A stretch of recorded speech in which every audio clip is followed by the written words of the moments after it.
नमस्कार.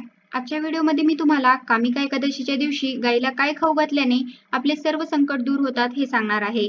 पण त्याआधी तुम्ही चॅनलवरती नवीन असाल तर चॅनलला लाईक करा आणि सबस्क्राईब देखील करा. कमेंटमध्ये श्री स्वामी समर्थ किंवा ओम नमो भगवते वासुदेवाय नमः लिहायला विसरू नका.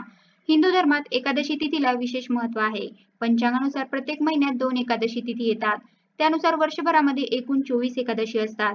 एकादशी तिथी श्री हरिविष्णूंना समर्पित आहे. त्यात कामिका एकादशीचे विशेष महत्त्व आहे. सध्या आषाढ महिना सुरू असून या महिन्यातील कृष्ण पक्षातील एकादशी तिथी 31 जुलै रोजी आहे. या दिवशी कामिका एकादशी साजरी केली जाईल. या दिवशी ध्रुव योग आणि सर्वात सिद्ध योग जुळून येत आहे. कामिका एकादशीचे व्रत केल्याने व्यक्तीला श्री हरिविष्णूंची कृपा प्राप्त होते. तसेच व्यक्तीला सर्व पापापासून आणि संकटापासून मुक्ती मिळते. मनुष्याला मोक्षाची प्राप्ती होते. कामिका एकादशीची पूजा केल्याने पितरांचे देखील आपल्याला आशीर्वाद मिळतात आणि पितृदोष दूर होतो. या दिवशी दानधर्म करणे देखील अतिशय लाभदायक ठरते. या एकादशीला ध्रुव योग त्याचबरोबर सर्वात सिद्ध योग जुळून येत आहे. या शुभ योगामध्ये श्री हरिविष्णूंची उपासना करणे अतिशय शुभ मानलं जातं आणि फलदायी ठरतं. भाविकांच्या सर्व मनोकामना सुद्धा पूर्ण होतात. एकादशीच्या दिवशी आपल्याला श्री हरिविष्णूंची पूजा करायची, सेवा करायची, पण त्याचबरोबर काही विशेष उपाय सुद्धा करायचे. हे उपाय केल्यामुळे आपल्या आयुष्यामध्ये असणाऱ्या सर्व दोषांपासून आपल्याला मुक्तता मिळत असते. आणि म्हणूनच आपल्याला कामिका एकादशीच्या दिवशी गायला ही एक वस्तू खायला द्यायची आहे. ही वस्तू खायला दिल्यामुळे आपल्या आयुष्यामध्ये असणारे सर्व संकट, सर्व विघ्न, प्रखरातला प्रखर पितृदोष, ग्रहदोष, वास्तुदोष दूर होणारच आहे. पण आपलं 7 पिढ्यांचं दारिद्र्य नष्ट होऊन आपल्या आयुष्यामध्ये सुख, समृद्धी, ऐश्वर्य हे कायम टिकून राहणारं अतिशय प्रभावी असा उपाय आहे. ज्याबद्दल सविस्तर आणि महत्त्वाची माहिती तुम्हाला या व्हिडिओमध्ये देणार आहे. तर व्हिडिओ पूर्ण पहा. या दिवशी भगवान विष्णूंच्या उपेंद्र रूपाची पूजा केली जाते. कारण भगवान विष्णू झोपलेले आहेत. कामिका एकादशीच्या दिवशी उपवास केल्याने श्री हरिविष्णू तसेच महादेवाचे सुद्धा आपल्याला आशीर्वाद प्राप्त होतात. कामिका एकादशीच्या दिवशी आपल्याला ब्रह्ममुहूर्तावर उठून स्नान करायचं. स्नान केल्यानंतर आपल्याला स्वच्छ वस्त्रे परिधान करायचे. त्यानंतर आपल्याला सर्वप्रथम देवघरामध्ये दिवा प्रज्वलित करून घ्यायचा आहे. कारण कोणतीही सेवा किंवा कोणताही उपाय हा आपल्याला अग्नीच्या साक्षीने करायचा आहे. त्यानंतर आपल्याला विधिवत श्री हरी विष्णूंची पूजा ही करून घ्यायची आहे. जर तुमच्याकडे श्री हरी विष्णूंची मूर्ती असेल किंवा बालगोपाल असतील तर त्यांना तुम्हाला ताम्हणामध्ये घ्यायचं आहे. 11 पळी तुम्ही जलाभिषेक करू शकता किंवा पंचमृताने सुद्धा तुम्ही जलाभिषेक करू शकता.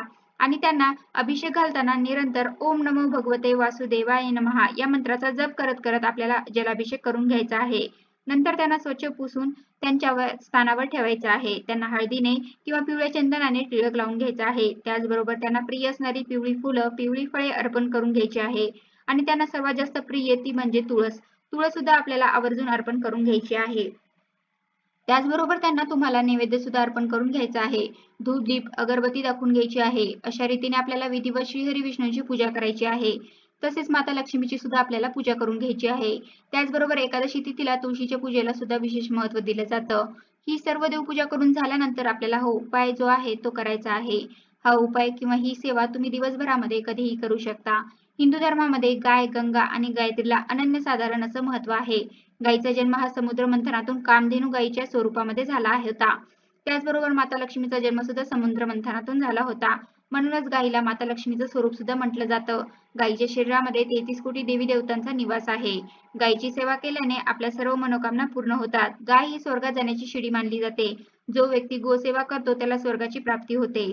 साक्षात श्री हरी विष्णूंनी सुद्धा आपल्या कृष्ण अवतारामध्ये गोसेवा केली होती आणि त्यांना गोपाळ हे नाव मिळालं होतं. आणि म्हणूनच आपल्याला सुद्धा आवर्जून कामिका एकादशीच्या दिवशी ही गोसेवा करायची आहे. तर ह्याकरता आपल्याला आवर्जून आपल्या घरामध्ये सगळ्यात पहिले एक ताजी पोळी तयार करून घ्यायची आहे. त्या पोळीवर आपल्याला एक गुळाचा खडा लावायचा आहे. त्याचबरोबर त्या पोळीवर आपल्याला थोडंसं तूप सुद्धा लावायचं आहे. तूप लावल्यामुळे आपल्या आयुष्यामध्ये समृद्धी येते. तसंच गुळाचा खडा ठेवल्यामुळे आपल्या आयुष्यामध्ये गोडवा निर्माण होतो. तसंच आपल्याला थोडीशी हरभऱ्याची डाळ शिजवून त्या पोळीवर ठेवायची आहे. अशी ही पोळी आपल्याला तयार करायची. आता तुमच्याकडे पोळी नसेल तर तुम्ही पिवळी केळी जर गाईला खायला दिली तरीही चालणार आहे. तर अशी ही पोळी आपल्याला किंवा केळी घेऊन गाईजवळ जायचं आहे. आता जर गाय तुमच्या घरी असेल तर ही गोसेवा तुम्ही घरच्या घरी सुद्धा करू शकता किंवा तुम्ही एखाद्या गोठ्यामध्ये जाऊ शकता किंवा एखाद्या गोशाळेमध्ये जाऊ शकता किंवा वाटेत कुठेही गाय ही तुम्हाला भेटणारच आहे. गायीजवळ गेल्यावर सर्वप्रथम तिच्या दोन्ही पायावर आपल्याला पाणी अर्पण करून घ्यायचं आहे.